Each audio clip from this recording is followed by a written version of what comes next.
അതിന്റെ ചേട്ടൻ എന്താ ഇങ്ങനെ? എന്റെ ചേട്ടന് നിങ്ങളെ മുമ്പിൽ ദേഷ്യം കാണിക്കുന്നേ ഉള്ളൂ, മനസ്സിലായ? പക്ഷെ എന്റെ അടുത്ത് ചോര ബന്ധമല്ലേടാ, അവൻ ഇഷ്ടപ്പെടാതിരിക്കുവോ?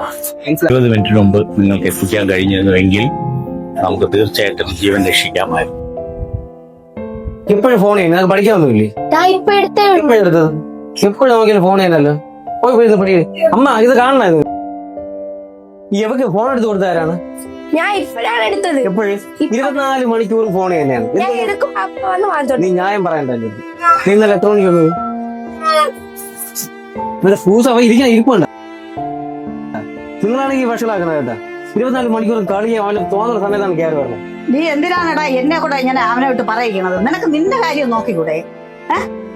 നീ ഇങ്ങനെ ചുമ്മാ കളിച്ച് ചിരിച്ച് നടക്കാതെ നിനക്ക് നിന്റെ കാര്യം നോക്കിക്കൂടെ മോനെ?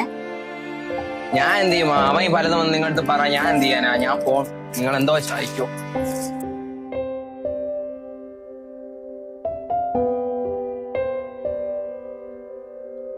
രണ്ട് കൂട്ടുകാരന്മാരും. അമ്മ മാമി കുറച്ച് വെള്ളം കിടക്കൂ.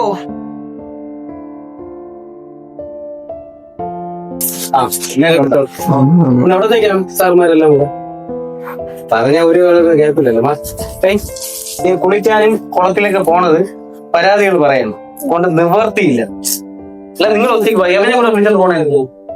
പിന്നെ വലിയ ഉപദേശം വന്നിരിക്കുന്നു, ആരെ കാണിക്കാനൊന്നും. നമ്മള് പോണേട്ടാ, ഞങ്ങൾ എത്തിയാ മതി കേട്ടോ.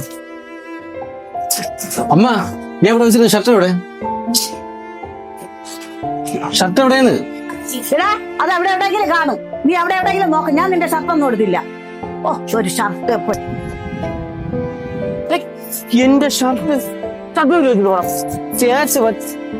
ഞാൻ തേച്ച് മടക്കി വെച്ച ഷർട്ട്. ആ ഷർട്ട് ഊരി വെച്ചിട്ട് തേച്ച് മടക്കി വെച്ച ഷർട്ട് ഇട്ടാണ് സാറിന് വിലസാൻ പറ്റുള്ളൂ. എന്നാ നിന്റെ കോപ്പിലെ ഷർട്ട്, നിന്റെ ഷർട്ട് മാത്രമേ എനിക്കുള്ളൂ. വേറെ പയ്യൻ വല്ല ഷർട്ടൊന്നും ഇല്ലേ?